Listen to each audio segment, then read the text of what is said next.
Assalamualaikum warahmatullahi wabarakatuh. Bismillahirrahmanirrahim. Subhanakallahumma Rabbana la ilma lana illa ma 'allamtana innaka antal alimul hakim wa tub 'alaina innaka antat tawwabur rahim wa taqabbal minna innaka antas sami'ul alim wa 'allimna min ladunka ilman nafi'a ya dzal jalali wal ikram. Al-Fatihah. Bismillahirrahmanirrahim.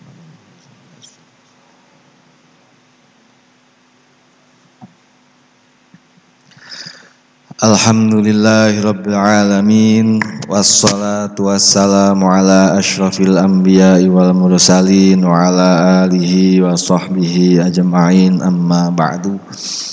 Alhamdulillah, kita kembali ditakdirkan oleh Allah Subhanahu wa ta'ala untuk berkumpul bersama-sama membaca makna-makna yang ada di balik lafaz-lafaz Al-Quran yang telah diuraikan oleh para ulama tafsir.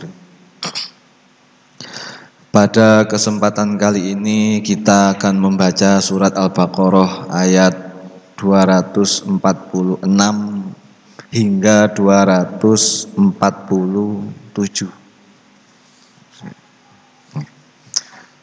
Dua ayat ini dijelaskan oleh banyak pakar tafsir, termasuk di dalam tafsir As-Sawi, bahwa dua ayat ini menjelaskan tentang kisah salah satu nabi dari Bani Israel yang disepakati bahwa nabi tersebut adalah Nabi Samuel. Nabi Samuel yang kemarin Hizkil, Yazkil atau Hizkil. Kalau sekarang Nabi Samuel. Niki cara bacanya macam-macam. Ada yang Samuel damel sin, wonten sing damel shin, Samuel. Ada yang pakai Somwil katanya. Somawil katanya. Sing leres pundi duka. Karena ini ajam, bukan bahasa Arab, tentu nggih sesuai dengan riwayat yang beredar, sesuai riwayat yang beredar. Jadi tokoh utama dalam ayat ini adalah Nabi Samuel, kemudian Raja Tolut. Raja Tolut niku yang umum diketahui diangkat raja oleh Gusti Allah untuk memimpin Bani Israel melawan Raja Jalut. Raja Jalut. Kemudian dua ayat ini juga menjelaskan tentang bagaimana Bani Israel niku diceritakan sebagai kelompok yang pengecut karena mereka meninggalkan perintah jihad. Dalam konteks ayat ini, dalam cerita ini jihad niku perang, jihad niku perang. Dalam artian orang yang meninggalkan perintah perang dalam cerita ini itu disebut oleh Gusti Allah sebagai man lahu juben, orang yang mempunyai sifat pengecut.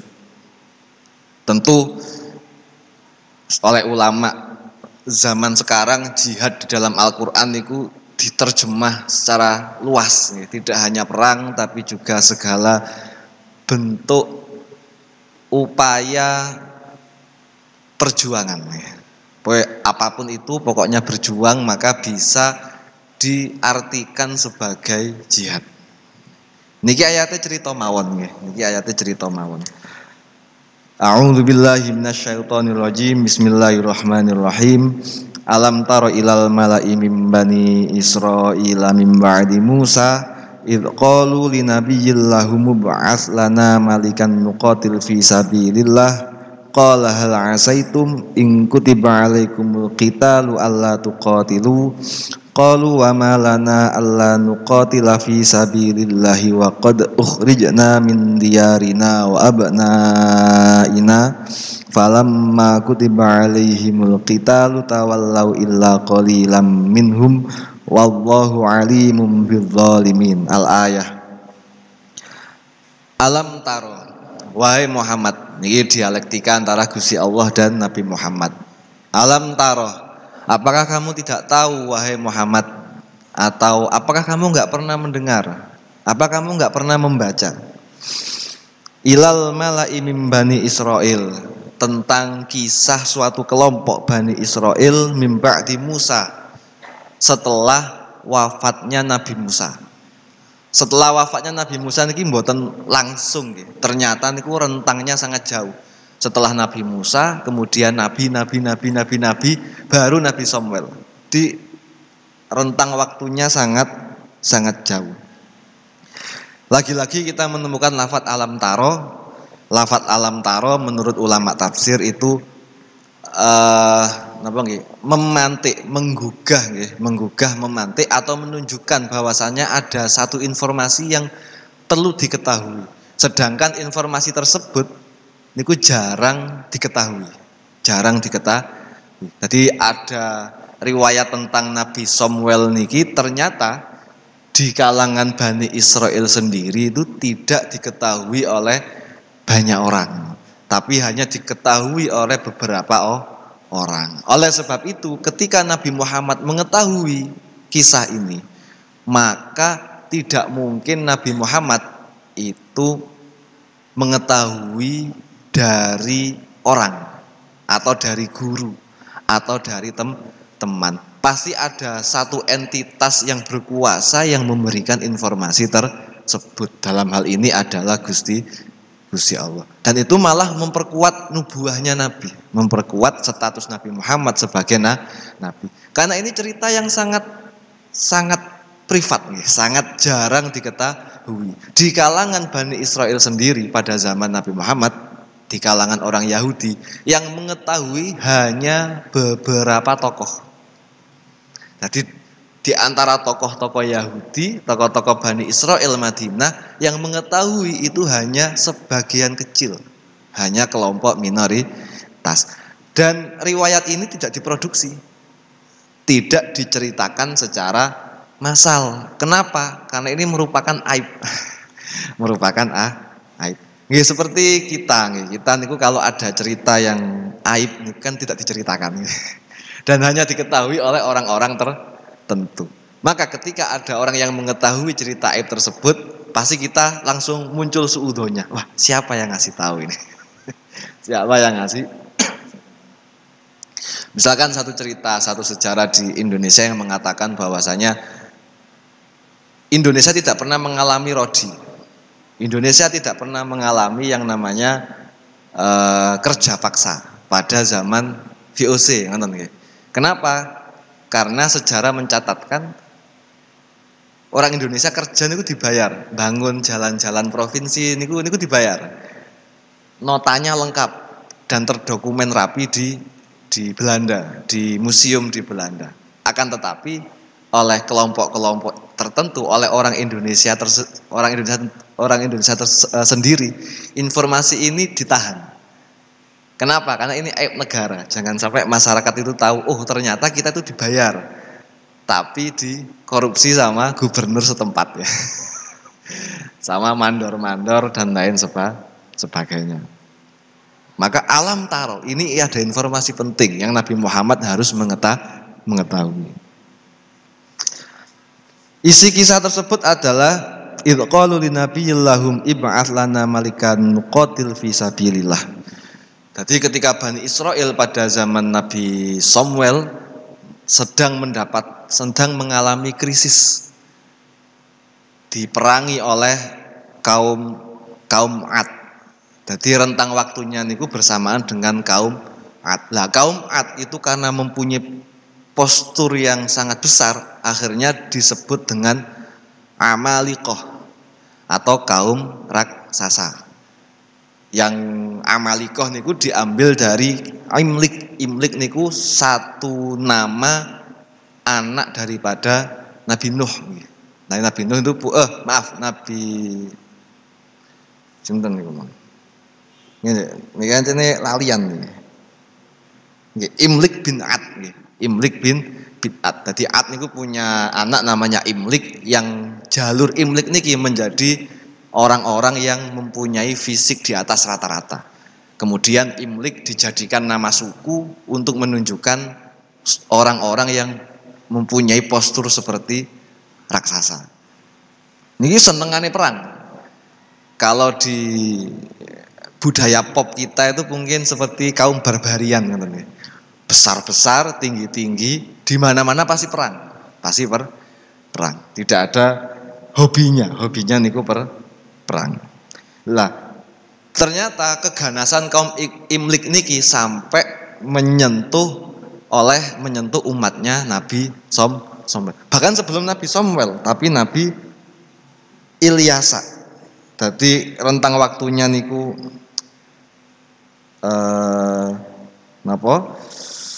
Nabi Musa, kemudian Yusha bin Nun, kemudian Kalib, Hizkil, Ilyasa. Nah, Ilyasa niki diserang oleh kaum Amalik atau kaum salah satu suku dari kaum Ad, sehingga Bani Israel mengalami krisis sampai kemudian diutusnya satu nabi yang bernama Nabi Samuel. Lah, ternyata Gusti Allah mempunyai sunnah, mempunyai kebiasaan, yakni ketika manusia itu mengalami masa krisis, pasti akan dimunculkan narasi-narasi tentang pemimpin ideal. Kalau dalam bahasa Jawa kita mengenal istilah Ratu Adil. Ratu Adil. Dalam kondisi krisis apapun. Kalau di Barat, di Yunani mungkin ada Dewi Fortuna. Kapan Dewi Fortuna berpihak pada kita? Nah, narasi itu tuh selalu dimunculkan.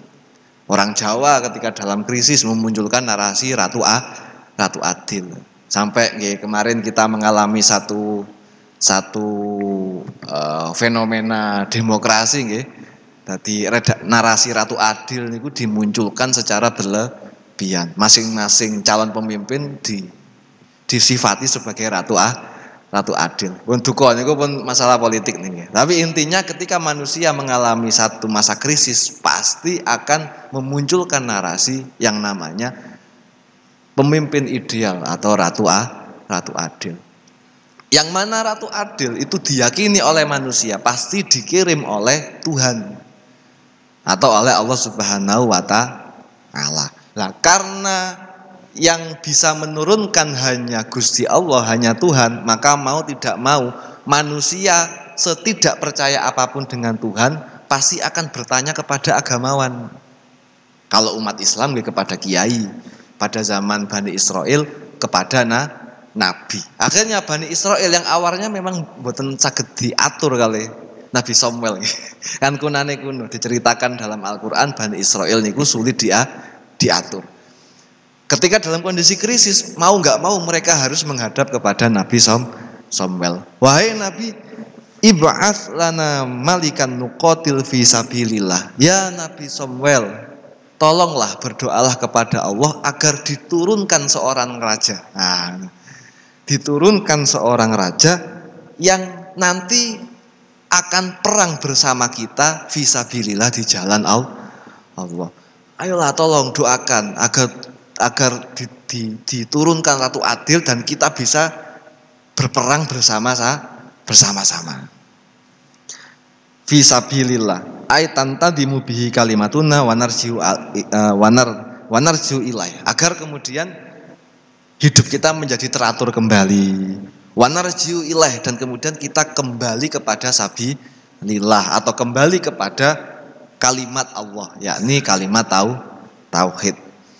Karena Nabi Samuel sudah tahu watak-watak Bani Israel, Nabi Samuel menjawab, qala hal asaitum in kutiba alaikumul qitalu alla tuqatilu alla qatalu. Mriki memakai lafaz asaitum berawal dari fi'il madhi asa. Asa niku menawa niku napa nggih?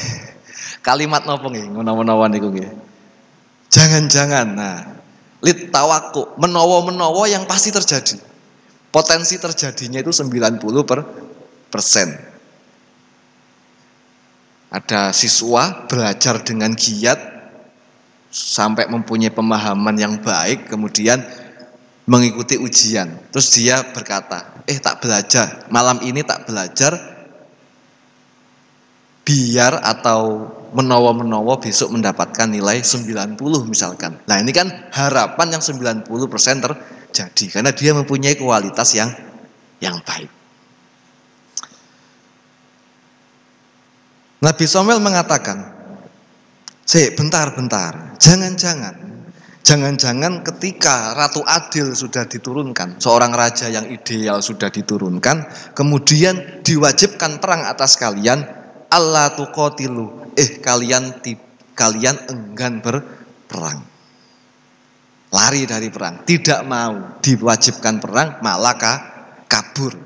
Entah itu lari dari perang sebelum berangkat atau sudah berangkat tapi kabur.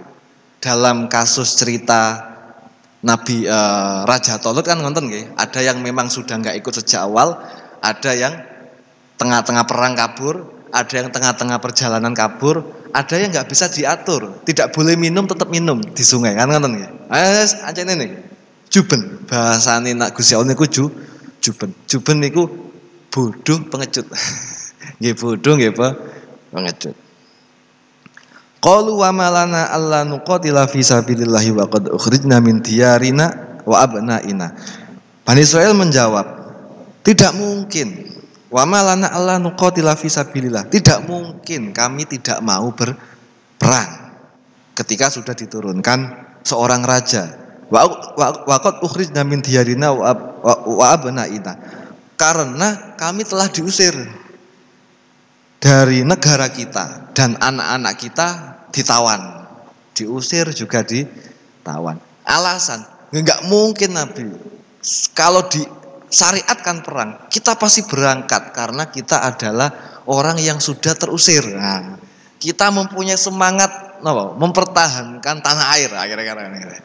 Kita mempunyai semangat merebut tanah air kembali ya kira-kira. Nggih, pun dasarane Bani Israil dan Nabi Samuel sudah tahu wataknya. Nggih, akhirnya nggih kembali lagi hal asaitum, alah embel. Ini bahasa basi. bahasa basi. Tapi yang namanya nabi tetap didoakan agar dipilihkan seorang raja. Setelah dipilihkan ternyata benar terjadi. Falamma kutiba alaihimul qitalu tawallau illa qalilam minhum. Ketika telah diwajibkan perang bagi mereka, kemudian mereka berpaling. Wonten sing gak berangkat perang, wonten sing tengah-tengah perang niku membelot, ada yang wis mboten karo wonten sing gembos-gembosi dan lain sebagainya. Illa qalilam minhum, kecuali sedikit dari mereka yang mengikuti perintah. Wallahu alimun bidzalimin. Sungguh Allah adalah zat yang maha mengetahui atas orang-orang yang zalim.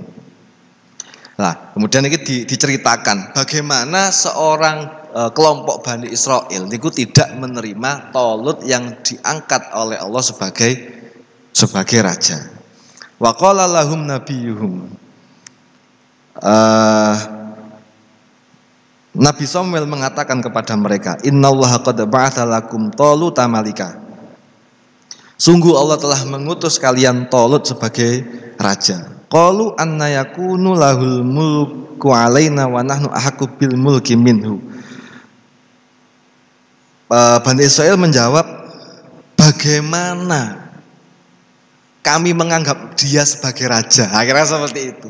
Atau gini, enggak Nabi, kami enggak mengakuinya sebagai raja. Wa nahnu ahaqqu bil mulki minhu. Tidak mungkin dia menjadi raja karena yang berhak menjadi raja adalah golongan kita. Alasannya li'annahu laisa min sibtil mamlakah walan nubuwah wa kana dabbarun aw ra'yan. Bahwasanya Nabi Raja Tolut niki secara latar belakang niku tidak mempunyai garis keturunan raja, juga tidak mempunyai garis keturunan nabi. Secara profesi dia itu hanya seorang penenun kain. Terkadang dia juga sebagai penggembala hewan. Karena dia mempunyai latar belakang yang bagi Bani Israel niku remeh, maka tidak mungkin dia menjadi raja. Toh yang berhak menjadi raja niku pasti kita. Kasusnya juga sama sebagaimana Nabi Muhammad ketika di Madinah.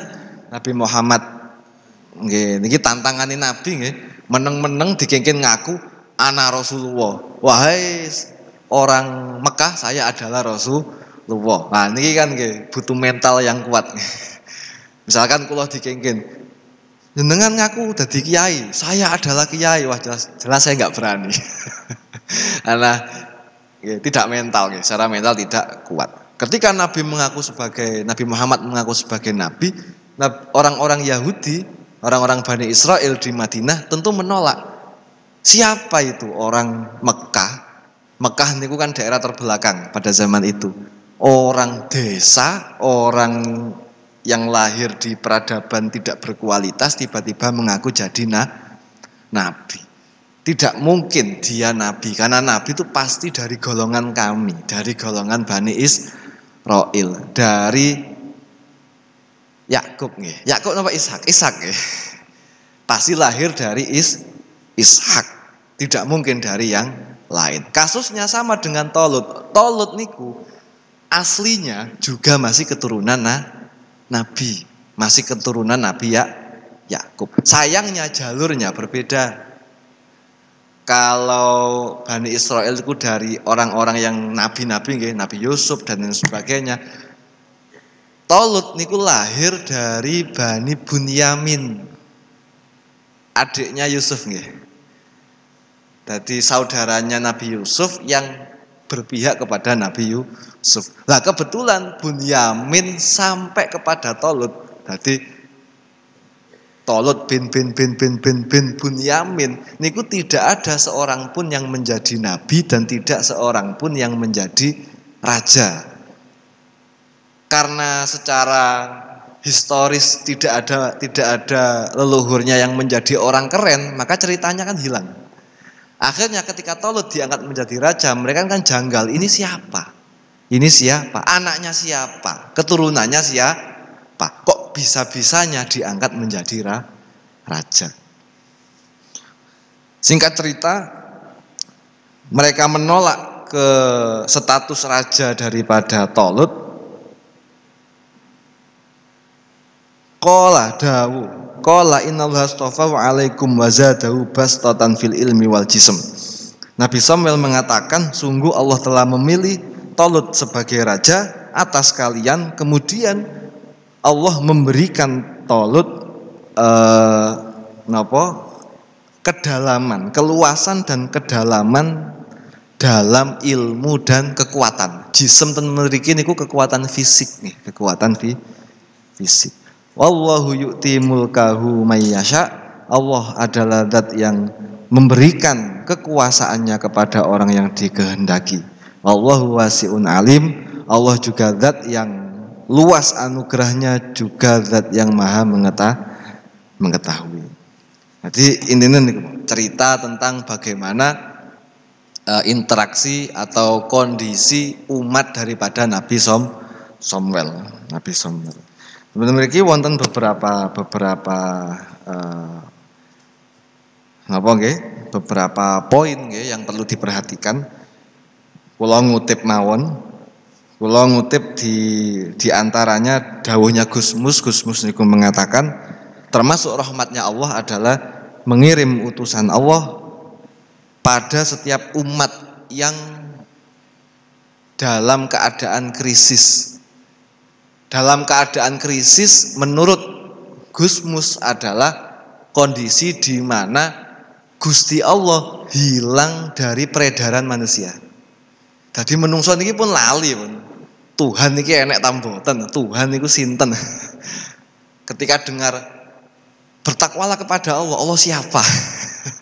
Artinya pun keagamaan sudah hilang. Niku yang dimaksud krisis oleh Gusmus. Maka ketika Tuhan sudah hilang, posisi Tuhan sudah hilang di antara manusia, maka Tuhan akan mengingatkan manusia atas dirinya dengan utusan-utusan. Dan mriki nanti ada tadi wonten Nabi Yusha, Nabi Yusha. Setelah era Nabi Yusha kemudian wonten Nabi Kalib, Hiskil, kemudian Ilyas, kemudian Ilyasa, dan kemudian Nabi Samuel. Kalau menurut Gus Ba, kondisi krisis niku segala bentuk krisis yang menimpa umat, apapun itu pasti kemudian Gusti Allah akan melahirkan, Gusti Allah akan memunculkan satu tokoh yang dengan tokoh tersebut itu akan menjadi pembaharu dunia dalam segala sisi. Berdasarkan hadis Nabi bahwasanya Allah Subhanahu wa taala akan selalu memperbarui agamanya. Memperbarui agama itu berarti menyegarkan timeline kan kira-kira. Jadi timeline keagamaan itu disegarkan kembali, di makna-makna baru dimunculkan kembali setiap 100 tahun. Setiap 100 tahun. Maka di dalam tarikhul ulama atau di dalam kitab A'lamun Nubula, setiap 100 tahun itu pasti dimunculkan satu-satu tokoh yang dianggap mempunyai pengaruh yang signifikan. Misalkan kita mengenal Izzuddin bin Abdussalam sebagai angin segar dalam metodologi hukum Islam. Dimunculkan penemuan-penemuan baru oleh Izzuddin bin Abdussalam. Dimunculkan Imam Ghazali, Ibnu Rusdi yang dianggap bisa mengkawinkan pemahaman-pemahaman agama dengan sains saat itu. Kemudian kita mengenal Ibnu Khaldun yang dengan Ibnu Khaldun kemudian sekarang berkembang yang namanya ilmu sosial dan filsafat sejarah. Niku tentu di situ juga mencakup ilmu. Kita mengenal tokoh-tokoh ilmuwan yang kemudian memberikan pengaruh-pengaruh signifikan di setiap eranya, eranya. Kemudian pemahaman lain yang dimunculkan dari ayat ini adalah niki halaman ini kata. Ya Allah.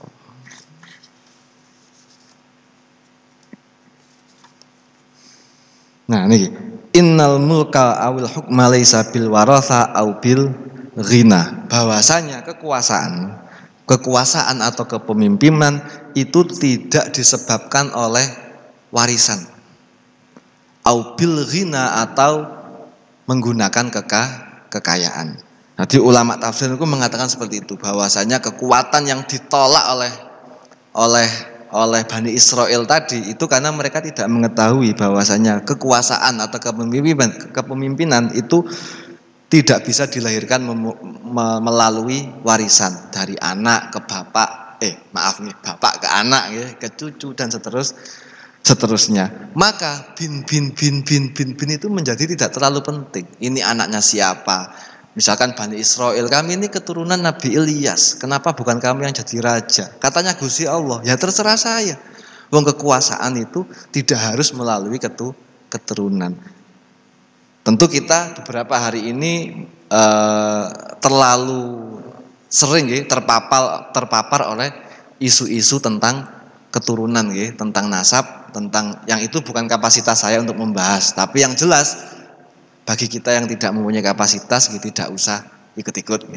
Yang jelas kita mengetahui bahwasanya otoritas kepemimpinan itu enggak ada hubungannya. Walaupun kita melihat bahwasanya ada orang yang memunculkan atau menarasikan kekuasaannya karena dia mempunyai warisan. Misalkan anak raja, atau dalam konteks pondok pesantren mungkin Gus, anaknya kiai dan lain sebagainya. Padahal itu bukan menjadi tolak ukur kepemimpinan. Nah, sedangkan tolak ukur kepemimpinan itu wa annaha mustahaqqatun bil ilmi wad dini wal quwwah. Bahwasanya kekuasaan itu hanya bisa diperoleh melalui pertama ilmu, melalui pengetahuan. Yang kedua, agama. Tentu niki khas Islam banget nih, ilmu dan agama. Yang ketiga, kekuatan. Orang kok mempunyai 3 komponen ini, maka dia berhak diberi Gusti Allah kekuasaan. Maka ketika ada orang kok ingin mempunyai kekuasaan, harus menguasai 3 komponen ini. Harus menguasai 3 komponen ini. Tentu kalau dalam kajian akademik umum, agama tidak termasuk. Tentu hanya ilmu dan kekuasaan. Maka kita mengetahui bagaimana satu kekuasaan itu langgeng dengan menguasai mungkin di sisi militer, di sisi kepolisian. Memegang kekuasaan kepolisian akhirnya mempunyai kekuasaannya langgeng. Militer kita mengetahui Pak Harto 35 tahun. Informasi, penguasaan media. Jadi memonopoli informasi. Dengan dia mempunyai 3 modal tersebut, maka dia berhak diberikan kekuasaan oleh Allah Subhanahu wa Ta'ala. Ini kan masing-masing kuliah mungkin pernah mengenal tentang Foucault. Foucault, satu tokoh filsuf yang mempunyai teori the power of knowledge, bagaimana ilmu pengetahuan itu melahirkan kekuasaan atau kekuasaan melahirkan ilmu pengetahuan. Terkait dengan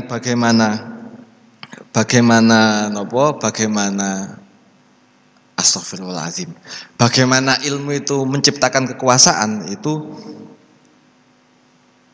karena pengetahuan yang pertama niku melahirkan inovasi teknologi. Tolet niku berhasil melakukan inovasi teknologi. Salah satu strategi perang Tolut yang kemudian dia bisa mengalahkan Jalut, yang pertama niku dia cerdas, mempunyai bisa menentukan jalur perang. Jadi kita nanti perangnya jalurnya lewat sini. Penguasaan medan. Dan itu strategi itu dalam waktu itu hal baru. Belum ditemukan oleh kerajaan sebelumnya. Yang kedua, dia bisa membuat satu senjata yang tidak dikenal sebelumnya. Napa nih? Ketapel. Jadi dia itu melahirkan inovasi teknologi. Akhirnya dia mempunyai kekuasaan. Kemudian pengetahuan itu bisa membangun kekuatan militer, karena dia mempunyai kekuatan yang bastotan fil ilmi wal jism niku mau, akhirnya dia bisa membuat satu strategi militer yang kuat. Yang terakhir adalah legitimasi kekuasaan. Tentu ada Nabi Samuel di belakang Tolut. Nah, kekuasaan sendiri di dalam ayat ini Gusti Allah meredaksikan dengan wallahu yu'ti mulkahu may yasha, bahwasanya kekuasaan itu diberikan. Dalam artian kekuasaan itu tidak bisa dimiliki. Kekuasaan, kepemimpinan itu tidak bisa dimiliki. Niki menurut Foucault nggih. Niki cocok kali ayat niki. Allah yu'ti mulkahu may yasha. Karena kekuasaan niku hanya status dan ada di mana-mana. Misalkan presiden punya kekuasaan. Tapi apakah kekuasaan itu dimiliki presiden? Jangan-jangan kekuasaannya malah di rakyat. Maka kemudian dijelaskan bahwasanya kekuasaan tidak bisa dimiliki karena kekuasaan itu dibangun dari bawah. Misalkan orang tua mempunyai kekuasaan karena kekuasaannya dibangun oleh anaknya. Berapa orang tua yang kehilangan kekuasaan dari anaknya? Nonton nggih. Oke. Kiai mempunyai kekuasaan itu karena dibangun oleh santrinya. Kekuasaan yang sedang melekat pada kiai misalkan itu akan hilang sekejap ketika santrinya sudah tidak mau dikuasai. Contoh kemarin ada kasus tentang tokoh agamawan yang tanda kutip dicerca oleh jagat maya. Ya kan langsung hilang. Kenapa? Karena kekuasaan itu dibangun oleh orang yang di bawahnya. Takmir masjid niku sukses. Ya karena makmumnya. Secanggih apapun, sealim apapun takmir masjid, kalau umatnya nggak mau patuh, nggih ngadani dhewe, nggih diimami dhewe, dimakmumi dhewe. Salah dhewe. Kula nggih ngoten, kula nggak ada kekuasaan jenengan dengarkan. Jenengan mboten membantah kula. Nggih karena jenengan mboten napa nggih menafikan kekuasaan saya di atas podium. Coba jenengan kemudian menafikan kekuasaan kula. Nggih pun kula ngomong ijen dirungokaken kali HP niki. HP mawon sing ngrungokaken mboten wonten lho. Tidak ada yang lain. Maka kekuasaan itu dibangun dari bawah. Tentu niki cocok. Kula kemarin niku membaca satu status daripada ya Allah, ya Afifuddin Muhajir. Salah satu tokoh usul fikih di Indonesia. Kula mboten ngertos nggih niki ayat Quran napa makalah. Kula nggih karena kula mboten hafal Quran, tapi kula buka terjemahannya. Terjemahannya niku berbunyi bahwasanya dunia ini tuh ditopang oleh orang-orang kelas bawah. Oleh orang-orang lemah. Tanpa orang lemah dunia ini tidak ada. Dunia ini tidak berjalan. Boleh saja misalkan Indofood merasa berkuasa di Indonesia misalkan. Indofood sebagai raksasa bisa memutar balikkan regulasi. Kemarin sidang kali Migaga menang kalah tapi membayar denda kemudian bisa bangkit lagi. Kenapa bisa bangkit lagi? Ya karena masih ada yang beli. Yang beli mie itu siapa? Yang beli mie instan itu. Mas Afif, kula kaum ekonomi lemah. Kalau nggak ada kaum ekonomi lemah, bangkrut nih Indofood nih. Indofood bangkrut. Maka sama sekali dia tidak mempunyai kekuasaan. Maka kekuasaan menurut Foucault dan juga ini bahasanya sama persis dengan Gus Bah. Kekuasaan itu semu, hanya melekat, tidak bisa dimiliki dan tidak bisa dikendalikan. Karena yang dikendalikan itu sifatnya sukarela. Kalau sudah nggak sukarela pun hilang. Orang tua ting-peteng kelek, saya ini bapakmu, kamu harus manut-manut gini. Kabur anaknya. Sudah, kekuasaan orang tuanya hilang. Maka kemudian Gus Bah mengatakan, ya walaupun orang yang statusnya tinggi itu pasti mempunyai kekuasaan, tanpa kita sadari bapak niku pasti disegani oleh anaknya, guru pasti disegani oleh muridnya tanpa disadari. Tapi menurut Gus Bah jangan mengandalkan itu. Tapi bangunlah dirimu sebagai juga pemimpin, juga yang dipimpin dalam waktu yang bersamaan. Misalkan orang tua, jangan berkata kotor. Ya orang tuanya juga jangan berkata kotor ya. Karena dia sebagai pribadi yang memimpin dan dipimpin sekaligus. Karena suatu waktu hilang. Gus Bah itu sering. Kula mlete sakniki kiai. Tapi kekuasaan kula kiai niku bukan milik saya. Kenapa? Karena bisa jadi satu detik yang akan datang niku hilang. Tidak nunggu besok, satu detik yang akan datang niku hilang. Gara-gara apa? Gara-gara mungkin kesalahan yang saya lakukan. Gus Bah cerita. Kula misalnya kemudian sekarang ngelokno sampean dengan yang tidak pantas.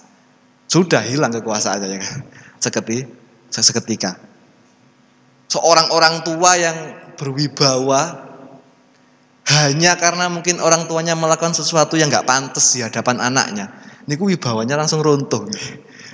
Wibawanya langsung runtuh. Kiai memakai misalkan kaos oblong pakai katok. Wes niku langsung kiai ini ngono tok. Kiai ini ngono tok langsung ke kiainya hilang. Diniku wallahu yu'ti mulkahu may yasha. Bahwasanya kekuasaan itu satu hal yang hanya diberi, atau dalam konteks bahasa hanya sesuatu yang melekat, tidak bisa dimiliki. Kenapa? Karena kekuasaan itu dibangun dari bawah dan sewaktu-waktu akan hilang ketika yang di bawah itu sudah tidak sukarela. Semoga diberi kemanfaatan dan keberkahan oleh Allah Subhanahu wa taala. Bismillahirrahmanirrahim. Allahumma inni astaudi'uka ma 'allamtanihi fardudhu ilayya inda hajati ilaihi wa la tunsinihi ya rabbal alamin. Al-Fatihah. Bismillahirrahmanirrahim. Assalamualaikum warahmatullahi wabarakatuh.